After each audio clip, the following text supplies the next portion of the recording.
podcast platforms, and additional video for Facebook, YouTube, and IGTV.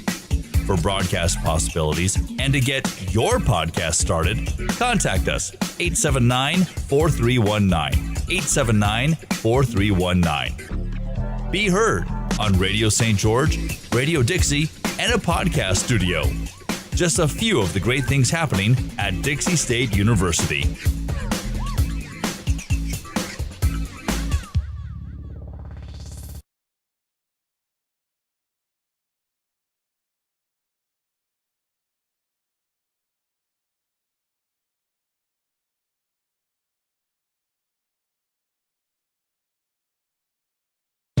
Welcome to the podcast. We do recover with Jared Miller, your host. And I'm Dr. Terry Sellers, your co-host. This is a podcast about addiction, but more importantly, about recovery. We want it can look like. Brought to you by Steps Recovery Center and the St. George Hilton. I'm your host, Jared Miller. Today in the Recovery Lounge, I'm joined by your co-host, Dr. Terry Sellers, our favorite producer, Sean Donovan, and your featured guest, Amanda Marker. This podcast is recorded in sunny St. George, Utah. Episode 007 is brought to you by Steps Recovery Center, where addiction ends and healing begins. And listen, if your loved one needs help, give them a call. 801-800-4182. 8142. Let me do that again. Do that again, just for that. Yeah, 801-800-8142. Perfect. There we go. Yep. The hiccups out of the way. Love it. So, what is new and good in the rich and famous life of Dr. Terry Sellers? Whoa! I don't know who has a rich and famous life. Not me. That's you, buddy. Not me. Not much. I don't know if I mentioned this last week, but I got a quote from a dentist to fix some problems I have in my mouth, and the quote was $37,000. Therefore, when I say some problems in my mouth, I don't mean I've got a cavity or two.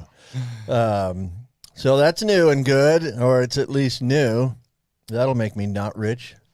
Yeah, that kind of money will definitely put a dent in your wallet. For sure. And I'm down here in sunny St. George. For those of you listening that don't know St. George, it's hot. Today's going to be about 100 degrees, which is not like ridiculously hot for St. George, but it's still pretty warm, and got a golf game tomorrow, so I'm excited. 104 feels a lot better than 115. It's been hot lately. It's been hot. Amanda Marker. Amanda Marker. Can you tell the listeners what's new and good in your life? What's new and good? There's lots of new and good stuff going on. I've been working a lot. I am working something I love doing, so it's really kind of exciting to wake up and do what you love every single day. And I just got a lot of exciting stuff going on, so it definitely is a good time. Are you a workaholic? I am. It's kind of ridiculous. Cross addiction. Yeah. I work on that as well, though. That's good. That's good. Yeah. Erase and replace. Remember? Oh, erase and replace. That's a blast from the past. Yeah. That was episode, 3? Yeah. 2 or 3. The problem is there is a such thing as cross addiction, right? Here comes the doctor side of me. And some people get a rush of dopamine in their midbrain from working, and that can really be a problem. One of the things that we need to do in recovery, and everybody knows this, but we need to take time to care for ourselves. Beautifully said. Sean Donovan, so you were saying you were getting ready for school. School has started. What's up with that? It's going okay. Just okay? It's just okay. You know, Zoom calls and people that are remote, and then they're here, and then it's vice versa. It's just a little crazy. But I'm surprised you haven't pointed out the one glaring difference. I'm about to point it out. The one huge glaring difference. About to point it out. Hold on. You guys don't see Sean Donovan on camera, but Sean has had a beard every time we have recorded this podcast. Sean currently does not have a beard, and I don't totally recognize him. Full-on baby face. Yeah, about November, I was like, I'm going to try this. You know, and then it came out gray. I put dye in it, and I went to some professional shaver guys. Yeah. Just weren't loving it. All right. Then I asked Facebook what I should do, and then my wife got mad because she's like, I told you what to do. Why are you asking Facebook what to do? Anyway, so I got the baby face thing going on this week. There you go. There you go. Amanda Marker, let's get to it. Thank you so much for coming on. We are so excited. Tell us where you're at, and start off by telling the listeners what your life looks like in recovery today. Right on. Well, first off, thank you for having me on, you guys. It's kind of been a nervous thing I've been like nervous about all week, but I'm here. I'm ready to kind of do this thing. Stop the nervousness and tell us who you are. You just have to tell us who you are. There's nothing nervous about that. So I am a mom to 3. I work from home. I launched a new business. I'm also a health and fitness coach. I do a lot of peer support work digitally with people in recovery. So that's kind of where I'm at as far as my own recovery and the work program with a recovery coach. And we're actually working together, building other programs. So my recovery every day is just kind of helping other people right now. Isn't that a common theme? It really has been amongst a lot of guests we've had on, like service work and giving back and reaching back to help people. But who are we inviting on our podcast, right? Successful people. Yeah, examples. And so part of success in recovery has got to be giving back, because we're seeing just the same theme over and over. So it's been awesome. I would say 5 years qualifies as a success story. Amanda. Yes. You have 5 years? You're coming up on 5 years? Remind me. 5 years, yes. My last day that I used was August 12th of 2015. And I turned around and never went back after that. It was one of the non-traditional ways to get clean. I kind of moved away from my problems and just had to get my mind clean, away from all of the same people that were kind of keeping me in this cycle. So I definitely have not gone back, because I just have a lot of bad memories there. And people will tell you a lot that it doesn't work to run away, but it's worked for me thus far. If it doesn't work later, then I will definitely have to deal with it. But as of right now, it worked. So I'm just kind of running with 5 it. years is pretty successful, right? Right. I mean, that's a great success story.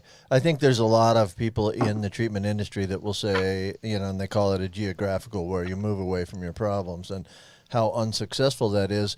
On the other hand, what is wildly successful these days? Success is you sitting here 5 years clean and sober. And so, is it a great way to do it? I don't know. Probably not. But is there anything that's dramatically better than? No, I don't know. Treatment even isn't all that successful. Ooh, I like you, Dr. Sellers. We are definitely going to have to chat more. Well, we'll figure that out. But, so tell me, let's go with Amanda Marker. Tell me how old your kids are. My son is 15. My oldest is 15. I have an 8-year-old daughter whose birthday is next week, and my son is 4. Okay, names. Or if you don't want to, that's fine, actually.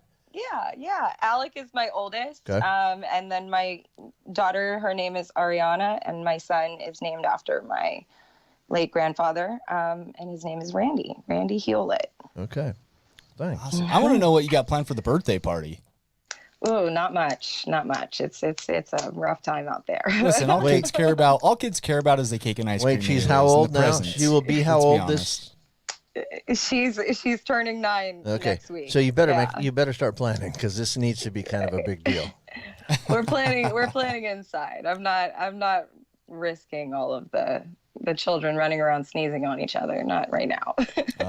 There you go. Yeah. There you go. What are schools doing in Philadelphia? Are you in Philadelphia? Is that where you are? I'm closer to Pittsburgh. Okay. And our schools they're opening up. As of right now, I have my 15-year-old. He's doing a hybrid version of going into class and then doing the digital online stuff. Okay. And my youngest, who's in school, my daughter, she's going to be all online. She's had a lot of issues, going through school, getting sick constantly throughout the year. So I just don't want to risk that. Sure. Awesome. Yeah, play it safe. That's hard. That's harder though. Having kids home than having them in school. I mean, having kids in school is a little bit of a respite for moms. I want to back up and focus on something that Amanda said. Okay. She said, a lot of people may say you don't run from your problems, right? Okay. So I'm not trying to get negative here, anybody, but the one thing, how can one person tell another person what their recovery looks like? Does that make sense? Like, I guess one thing I want to bring up is everybody's recovery is their own. And obviously 5 years, that's an amazing, that's a great goal to hit. Statistics say that you're 70% likely within your first year to relapse. Oh, I think it's higher than that. Oh, is it now? Yeah. The statistics I had were old? Yeah, well, there's a bunch of different stats you can read. I don't think your stats are wrong, but I've read some higher numbers for sure. Yeah. Have you ever dealt with 85% is a number I often quote. As you're working in treatment centers, how do you deal with that? This is the ideal way to get clean, to stay sober. I think you're making a good point, and Amanda, you can speak to this. The point is, first of all, you said, how can somebody tell somebody else what their recovery looks like? Well, first of all, don't say that, because that's the entire treatment industry, right? Don't tick everybody off. We'll be thrown off the air.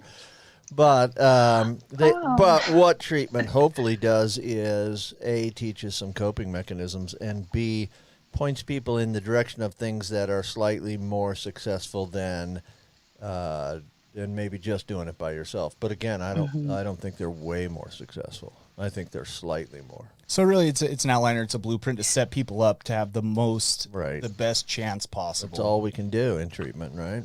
Yeah. So that's. But I think it's interesting to note. This is a really cool topic, I think, because it's interesting to note that what you did probably isn't quite as successful as going to residential treatment. For most. But it's not dramatically less successful. Right. I mean, just because treatment outcomes aren't as good as they could be now, and treatment centers are working on that. But if you ever, if you ever get a hold of a treatment center and they tell you their success rates are 60 or 70 or 80%, they're lying. That's not true. That's just not true. Yeah. Not that high. We're going to tick off all our treatment friends. Sorry. Listen, this podcast is about recovery, and recovery comes in many different forms Yes, and many it different does. faces. And there's the point. Treatment Absolutely. really does work well for a lot of people, but it's not for everybody. Yeah. It's not for Amanda Marker. She did it without that. Well, I absolutely, if it was in my favor a little bit more as far as my circumstance, I have 3 children, stuff like that. Of course, my recovery is the most important thing, but it just wasn't possible for me. And rather than sitting around and just continue to use and continue to, stay sick, I just took initiative and started listening to TED Talks and meditating and working out and doing things to try to switch the old habits and get rid of them, because I think that was just kind of in early recovery, I just wanted to replace my bad habits with something else. And replace. Reminds me, if I always do what I've always done, I'll always be where I've always been. Or I'll always That's get what I've right. always got. Right? Yeah. So, okay, Amanda. So that's good. That's an interesting viewpoint. This is a fun topic, I think. Let's talk about that. So you just started trying to replace kind of what you had been doing with slightly more positive things. Is that what you're saying? Yes, sir. That's exactly it. Made a decision. You might have made a decision to turn your life over to the will of God as you know him, but whatever happened, you made a decision that you were going to try and do something different, right? Okay. So what prompted that decision? Well, so back in 2015, I had been homeless for about a year, living in Southwest Florida, literally sleeping underneath a bridge. Wait, stop right there. Stop. Oops, sorry. Where in Southwest Florida? Dr. Sellers is from Florida. Oh, yeah? I Sellers. lived in Cape Coral. It's Okay. around Fort Myers, Nope. Naples Yep. area. I grew up in Clearwater, so There we go. Yeah, so you're just down the coast from me, but sorry, I know that the listeners don't care about that at all, but suddenly I hear Florida, I get all excited. So Yes, it is. It's exciting. It feels like a small world, when that happens. I love it. And if you're going to live under a bridge, Florida's the place to live under a bridge, right? That's The right. weather's nice. So Well, it was dreadfully hot. I definitely could say that, and the mosquitoes were just brutal. Sure, So sure, but it's Florida was better than a definitely Philly better winter, place. right? Yeah. Better than sleeping Yes. under a bridge in a Philadelphia winter or a Pittsburgh winter. Pennsylvania winter, wherever you are. I used to say that too. Yeah. Okay, keep going. So you're homeless. You're essentially sleeping under a bridge. Yes. My kids had been already, I had sent them to live with their fathers, and they just were not letting me speak to them at all, rightfully so. So it was kind of like a period of my life where I was grieving. I thought I was grieving my children, but I was actually grieving this person that I was growing away from. So it was kind of tough, but I knew that if I didn't do this, then I was going to just keep with the same cycle throughout my children's lives. So as hard as it was to not have my children around, and worrying constantly that they thought that I had just left them, like I had just left them, that was a lot to take in, and that was a lot to deal with, but it was exactly what I needed to get. When you get really super uncomfortable and everything's awful, there's, you can stay there and wallow, or you can just keep it moving. And that's what we did. We kept it moving. So Nice now job. I'm proud of it all. My children are very much so involved in the work that I do. And they're just these really phenomenal little human beings, they're amazing. So the guilt that we feel a lot for our children having to go through horrible things that we put them through as we were choosing drugs over them, it really does build a lot of strength and character as long as we pull ourselves out of it and they get to see that happen. So guilt can be a motivator, right? A positive motivator, but only if you make a choice to do something different about it. If the other thing that guilt does is it makes us feel crappy about ourselves, and so you can take a choice of feeling that way about yourself, and if you do that, you have to cover that up with drugs and alcohol, or you can make a more positive choice and get rid of the guilt. Would you say your children maybe then were one of the big inspirations for you making changes? Absolutely. Okay. Absolutely. When you consistently for years, because that's pretty much what it was. I had my son when I was very, very young. I was 17. And then I worked in bars and did bartending and worked in clubs in Southwest Florida. And it just got, this lifestyle, and it just became this horrible thing. So the guilt kind of just eating away at you for years and years and years, because you know damn well what you're doing and how it's affecting your children. That's absolutely the number one motivator. It was for me, at least. So I made this connection with Amanda online. Okay. Yes. Virtually through social media, Facebook. So cool. She's a powerhouse. Yeah, right. She does a marketing thing, right? She's a powerhouse when it comes to marketing and growing your platform organically, they call it. And everything that you just got done talking about, as I'm sitting here, like I can just see your title. It's just, it fits it perfect. And I'm going to let you say it because it's yours. Yes. Duh. Go ahead. Yes. I say we because it sounds more humble, but I have built this organization. It's called Pain to Purpose, and that's exactly what it is. Our pain and the things that we've gone through, as horrible as they feel, they serve a great purpose. There's a lesson behind every single thing. Guilt is nothing but a misinterpreted message from our own soul. So it was kind of life-changing to be able to flip the script like that and realize that it didn't hurt. It was teaching me a lesson. Yeah, that reminds me. So I read this thing, and it said, if you're having anxiety or you're having guilt, okay, you're basically punishing yourself twice. Because if I'm having anxiety about something, I'm miserable about it leading up to it. And then if it ends up going in a terrible way that I'm fearing it's going to go, then I experience that twice. Then if you have guilt on it, you experience it afterwards. You're carrying that guilt with you, so you're just continuing to punish yourself. That's kind of the theme that keeps coming to me. The old, another cheesy saying, but if I have 1 foot in the past and 1 foot in the future, what am I doing to the present? I don't have any idea, but I think you're going to start talking about bodily functions again. So I'm going to stay out of that. I am wasting away the present, basically. You're pissing on the present. Yep. That's what's happening. That's the saying. Yeah. So I like it. Yeah. I like it. So good.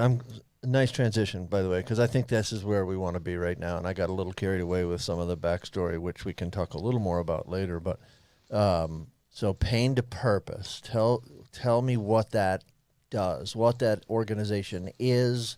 What do you do? How do people come? Right on. Pain to Purpose is a digital support center that I've kind of built. I have a lot of people who do volunteer work and help me do this stuff. We have nightly peer support meetings through Zoom so that people can not isolate. We do workshops with people. We have a 12-step workshop. I've created kind of like a digital workbook. So people are able to kind of just put their answers right into their phone. They don't need a printer or any of that stuff. And we're just really doing a lot of work. I look at it as kind of like experience, just kind of gaining experience that I need for bigger plans that I have later in the future. That's awesome. You're providing a platform for people to come together, people to get education, information on, to share their feelings, make it feel like they're not so isolated during COVID, because she's back east. It's not like St. George. People are walking around, unless you go to a grocery store, a lot of us don't have masks on. I don't know if a lot of people know that, but people in the East are going to freak out if you say that. Don't tell her. Yeah, that. I wouldn't say that. Terry, you can't keep telling me not to say stuff I've already said, buddy. Oh, that's a good point. Maybe I should warn you ahead of time. But I do think that's amazing. It's not nearly as crowded down here as it is back east. Oh, yeah. We live in, all of the United States population is east of the Mississippi, except for California and Texas. Man. We're here in Utah. We're nobody. Okay, I wanted to. Okay, what are my benefits of joining, and how do I join your organization? We have a Facebook page. If you Facebook and search Pain to Purpose, I have a page. I have a group. We're also doing other stuff as far as different groups, but that's our main support center, is because we have those. We do workouts every morning with people. We do group meditation every morning, kind of trying to just provide a little bit of positivity, because I really think that, well, we've been working with these people, and they get a little bit of how good they start to feel after just kind of implementing a couple of these tools and these practices. And it really is, it's life-changing. It was for me. And I think that we're just going to keep going with it. So we do all of that online. We have a health and recovery section. We also have a kind of like for the nonprofit organizations and different mission statements about mental health and whatnot. We're building something there as well. So we got a lot of stuff going on over there. Facebook is kind of silly, but that's like just a front for everything. That's where everything is. I don't think it's silly. I'm sure at some point we'll move to YouTube and all that other stuff. Okay, but so for now we're on Facebook. Right now I just go to Facebook and I look up Pain to Purpose. Yes, sir. Okay. You will find it. All right. I think there's one other group or page that was Pain to Purpose. But yeah, we've definitely kind of grown this and been building it up since December. So we have all kinds of live stories and stuff like that, people sharing. There's tons and tons and tons of stuff there. So you can find it that way. That's awesome. It kind of reminds. I got one more if you got it. Go ahead. Okay. We're down to like a minute, a little bit over a minute. So you hinted something that, and then smiled. Do you have a bigger dream than this? Yes, sir, I do. What is the big, what is the big picture look like for you in the future? What is it you want to really accomplish? So I am working on an app development. I'm working on a program for teenagers to serve as kind of like a preventative care, just kind of teaching emotional hygiene and things like that.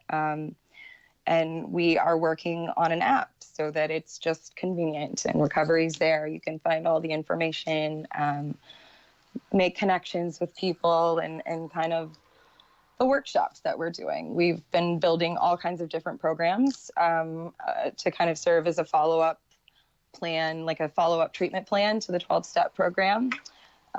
So that's soon to come. Beautiful. Excited about that one. Yeah. Amanda, you're amazing. If you guys are listening to this, please stay tuned. Join us for part 2. We're going to take a call for Dr. Sellers. We're also going to get into the jury's recovery. Thank you so much.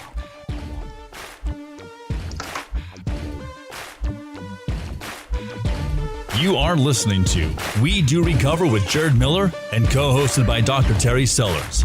We'll be right back after the short break with more of We Do Recover with Jared Miller, brought to you by Steps Recovery Center and the St. George Hilton Garden Inn.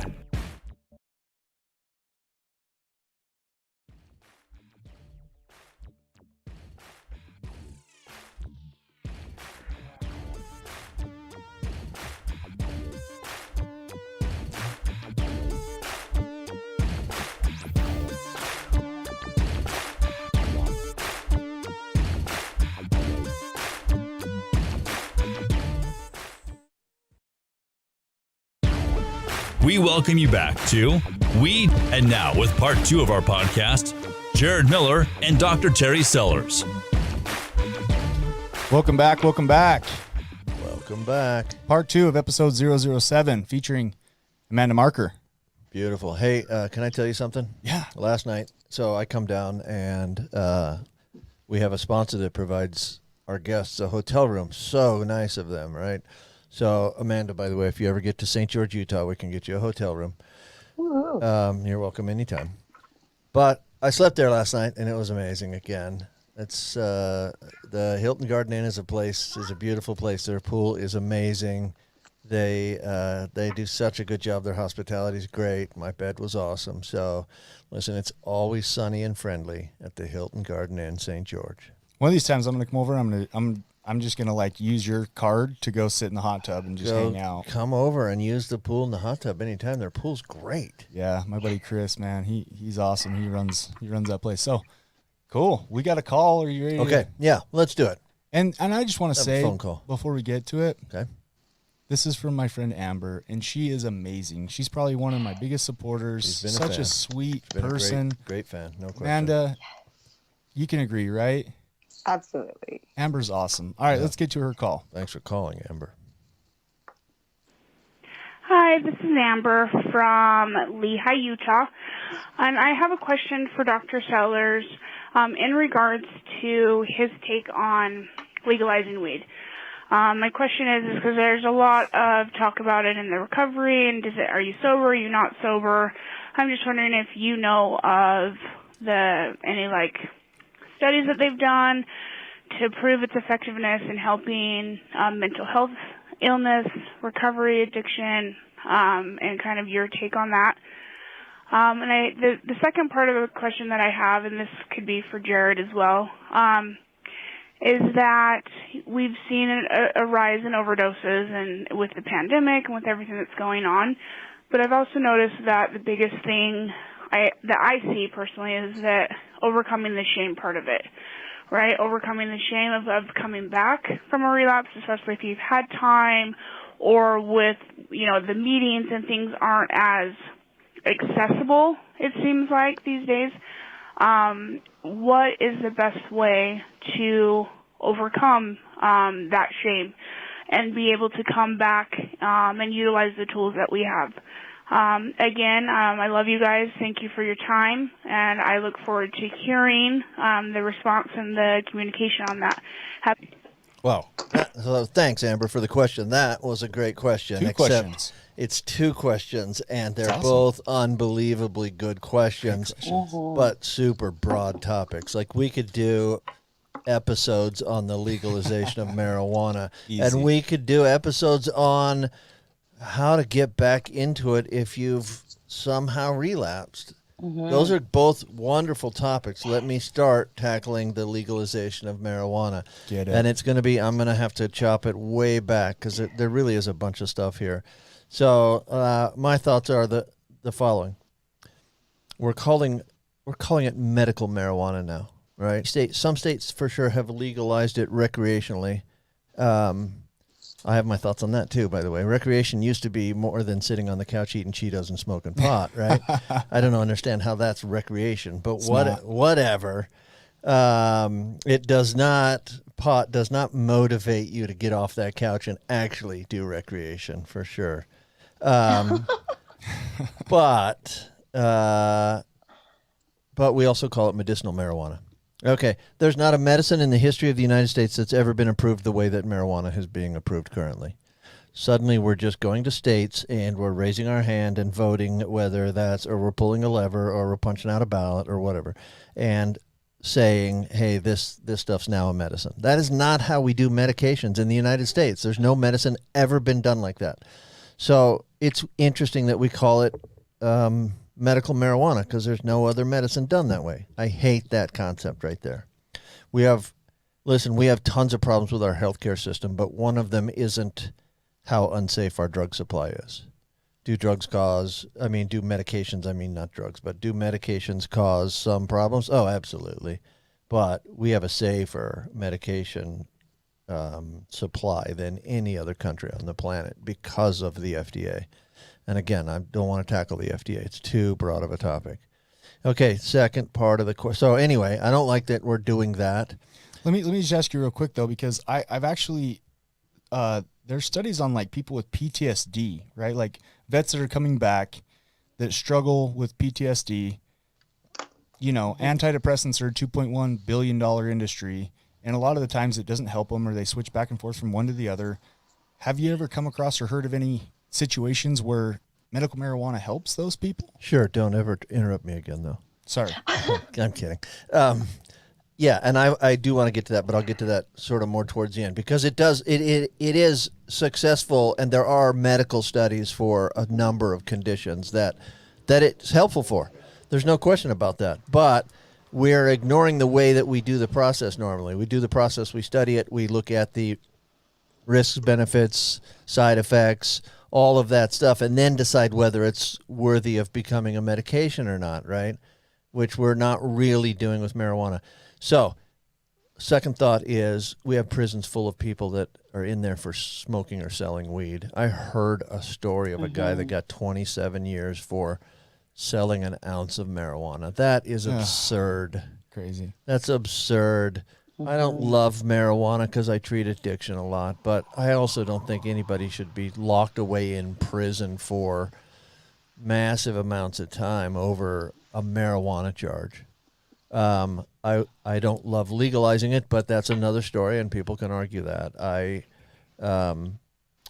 think there should be something as far as punishment if we're going to be selling that stuff, but that's another argument, and people can argue the other side, and with good arguments. It's okay.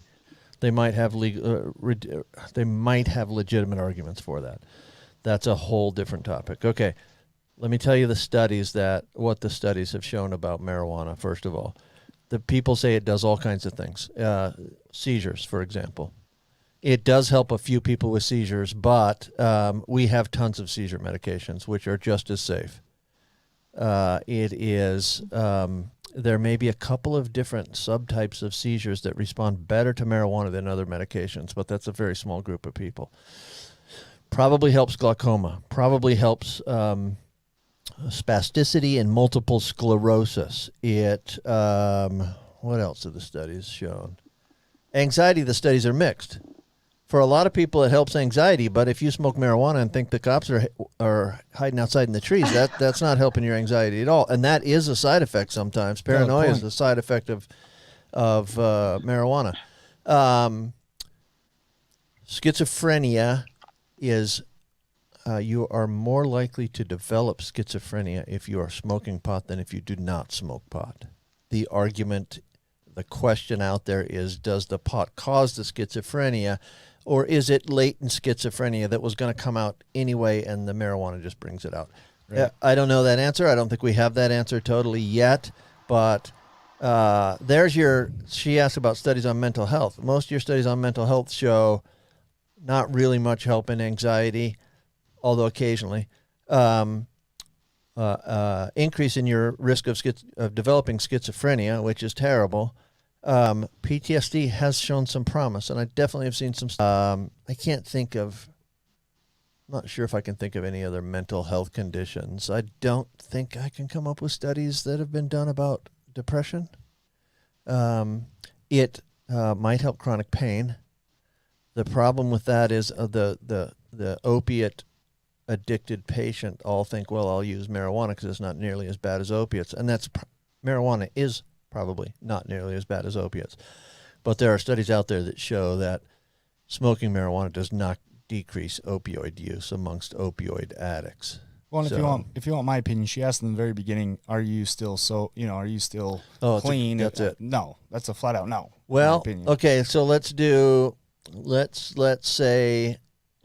it to Suboxone, right? Okay. If you take Suboxone at a doctor's order and you do it exactly like the doctor says, you for sure are clean.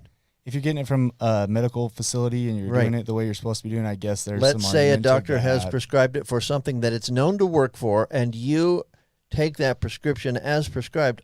You're clean. Yeah. Depends on, to me, it's all in here, and we can't judge that from other people. But what's your motivation for using marijuana? Is it to check out for a minute? Yeah. Because if that is, you're not clean. That's not clean. Sorry. If your motivation is, I can't find anything else that helps my seizures, and I'm going to try this, and it helps your seizures. Good point. So real quick, let's just take a minute to address the second part of that question. I want to save some time for our guest here, Amanda. Yeah. So guilt. Yeah. Do you want to go ahead and tackle that? No, this isn't necessarily my question. Okay. Guilt is not a medical condition, right? I think you and Amanda can answer this every bit as well as I can, or better. And I've been talking so much that the people are getting tired of me. So That's not true. I want to hear other opinions. Let's see what you guys think about guilt and how do you get back to recovery if you've relapsed and you feel really guilty about it. Amanda, I'm gonna let you go first. Oh man! Oh wow! Right on. I definitely I do work with a lot of people, and sometimes they'll come back and say that they've relapsed on, something, and they feel really ashamed. They didn't want to talk about it. And that's what we're kind of fighting here. This is what you're doing, right? We're trying to kind of nip that stigma in the bud and make sure that recovery is cool. So people keep coming back. They see it, they get a taste of it, and they like it, and they love it, and they want to continue that. When they do get sidetracked and relapse, then they still have this in the back of their mind, knowing that this can be, what they need. So I think it just takes a little bit of courage. Reach out to somebody, anyone, and most people will tell you the same thing. Don't be ashamed. That's what we're all fighting against. That's a great answer. That was a good answer. Mine is going to be, if you fall down 8 times, you get up 9. Right? Yeah. I mean, we all know relapse is part of recovery. And look, we're talking about addiction, but I can make this anything. Bring me any diet. Okay, if I'm doing really good on my diet, I'm losing weight, I'm feeling good, and then all of a sudden I go out and I splurge, what do you do the next day? You wake up, you knock it off, you get back to your diet, you brush your shoulder off, and you move forward. No, you keep eating the creme That's brulee. right. Oh, come on, Dr. Sellers. This is why I look like I do, and you look like you do. But, it's like in school. You're going to school. I miss an assignment. What do? Well, you get back on track, you make up the assignment, and you get back after it. Right. I think everybody they fear relapse so much that they start to give it energy. When they give it energy, it's going to manifest itself. That's a good point. Look, if you've experienced a relapse, the best thing you can do is just like when you Call did. somebody. Macklemore has a great song. Holy cow, this just popped into my head. Yeah. Macklemore does Starting a lot of great over. music about addiction. For Yeah, sure. Macklemore, starting over. If I can be an example of getting sober, I can be an example of starting over, right? Get back on the horse and get after it. Yep. That's my opinion. The other thing I'd like to point out that we sometimes think is people relapse and they think, oh, I just lost my 22 years of sobriety. You didn't lose a thing. You just lost You your learned date. a whole bunch of things in that 22 years. That's right. You haven't forgotten a single one of those things. Okay, you get back on the horse and you realize that all the stuff you did for 22 years worked for 22 years. It'll work for the next 22. And I don't really Keep mind doing it. I don't really mind so much that you made the mistake and you relapse. The thing, in my opinion, that's the most important is what you do next. Yeah, for sure. If you take that relapse and you use it as a pity thing and, well, I messed up, I might as well, right? Use again. Well, guess what? Now you're, instead of just a relapse, you're back into active addiction. Right. And listen, there's people that have died from this disease we call addiction. So in my opinion, I'm not so much focused on get over the shame of it, make the next right choice, and get back on track. Way to hold your tongue there. Otherwise, you're just going to be right back in the depths of your addiction that you started in the first place. Yeah, excellent point. Reach out, people. We need to help each other. Absolutely. Like, if somebody relapses, we need to do everything we can to help them not feel that shame. Help them feel welcome back. Welcome to this group again. Welcome back to my life again. You are invited into my life, and you'll always have a spot there. Please come back. Beautifully said. All right, Amanda Marker. Yes, sir. All right, we talked way too long. I apologize. Oh, you're good. But I want to know, tell me about it.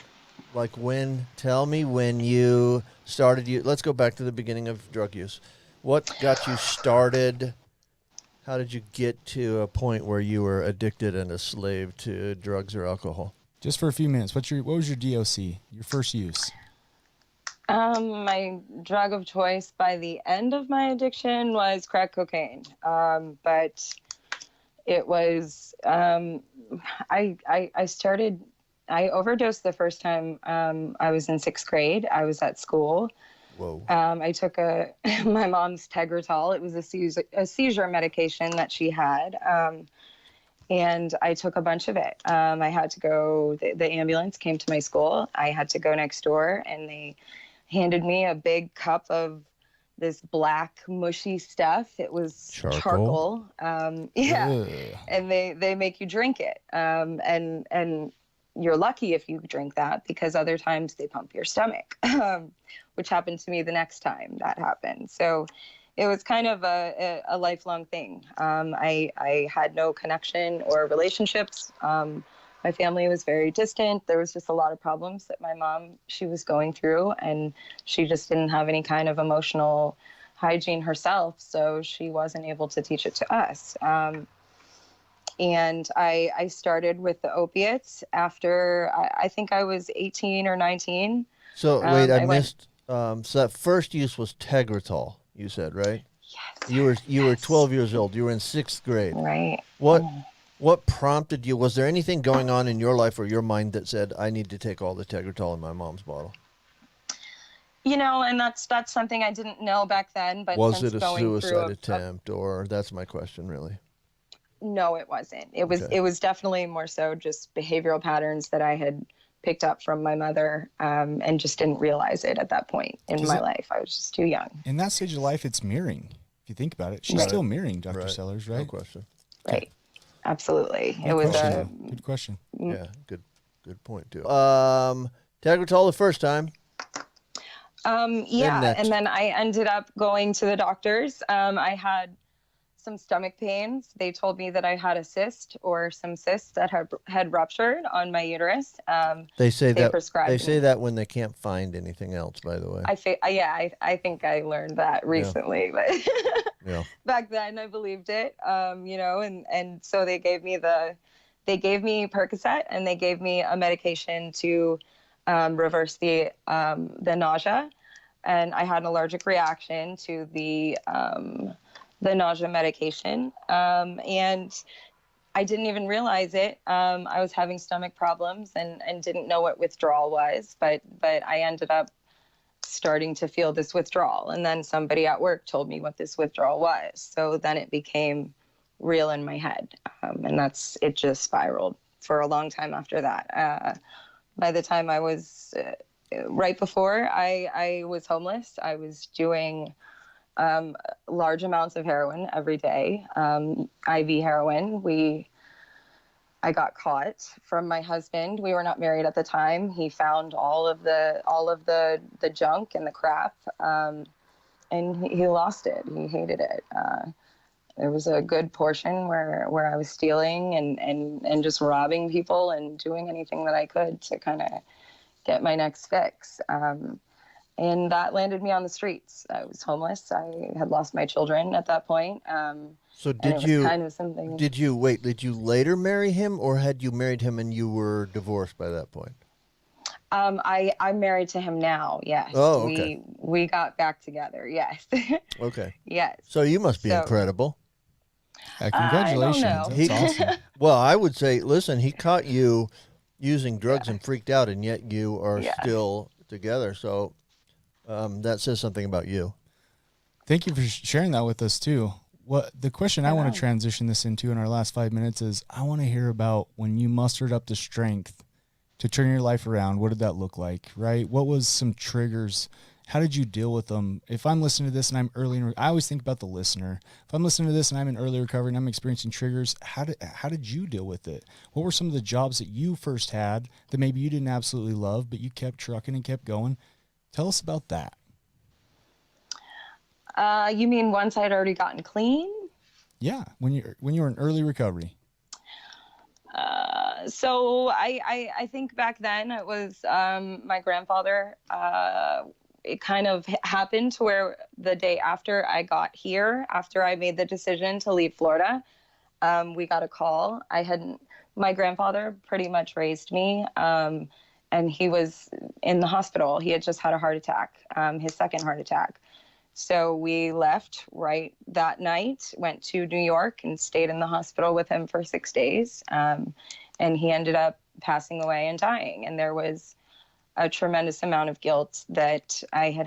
I had ignored him and not spoken to him because I was so ashamed of the things that I was doing. So it really kind of hit me in the face, big time. And I think that I knew that the only way that I could ever find a way to be okay with the fact that I had not spoken to him was to just really change it and to really just make sure that I wasn't disappointing him, because he can see me now.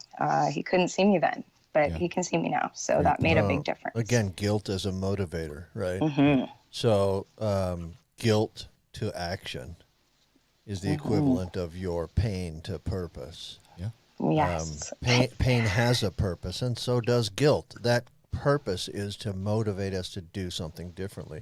And you had tremendous guilt and you did something differently. So that's awesome. Yes. So what were some of the triggers that you faced? I definitely have had a lot of issues with people in recovery who are.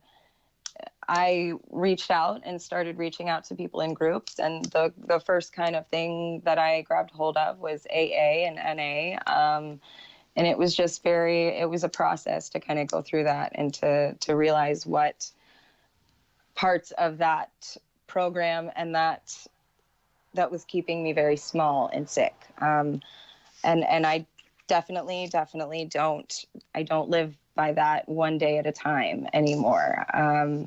I did for the first part of my recovery. I definitely was just trying to survive every day sober. But that has to shift, right? Just like if you get surgery and you have a wound and your aftercare is going to be this at this point, but later it's going to shift. You're going to have to change the things that you're doing, and the treatment plan that you're following. So it's definitely been difficult to do that without a sponsor, I guess. I definitely didn't have a sponsor. But I reached out and I found a recovery coach online. They're everywhere. Find them because they're amazing and wants to help. That's something that, like you were saying earlier, people in recovery, they really do just want to help. So when you let someone help you, you're helping them. Yeah, I love that. And I've heard people talk about that, right? Sometimes they struggle with the NA or AA thing, but they have a thing that they say it's about principles, not personalities, right? It's about the teachings, not necessarily the people in the circles. But that doesn't have to be the only avenue. It's not Amanda's. For sure. AA, in my mind, AA is perfect. And then you add, Yeah. and then you add human beings to it, and every one of them is an alcoholic. Well said. Yes. Recovered alcoholic, which is not necessarily the perfect place to go for mental health, right? Right. AA in it of itself the program is perfect, but it's run by people. Imperfect Yes. people. It's run by people that started out imperfect and are still imperfect, and so it doesn't work for everybody. That's nothing bad about AA. That's just about the people in AA, and they're all good and wonderful people, but I don't get along with everybody in my life, and neither do you. Yep. Right. So, It's not people. So you took a concept, an AA concept, a sponsor, and you just morphed it a little bit is all. right? You found a recovery coach. Yes. It's this. It's a concept that works. It does not have to be a sponsor. You are a great example, Amanda. I just want to say thank you. We got 15 seconds here. I just want to say you're a great example. Listen, if you're listening to this, please like it. Pain to purpose. Comment, share, right? Thank you guys so much. We look forward to next week, episode 008. Thank you. Thanks, Amanda. Thank you for joining us today on We Do Recover with Jared Miller. Help us spread our message of hope. Like, comment, and share. If you have any topics or ideas for future shows, please share that on our Facebook page. That Facebook page is We Do Recover with Jared Miller. If you or a loved one needs help, please reach out to us. Again, thank you for listening. Brought to you by Steps Recovery Center and the St. George Hilton Garden Inn.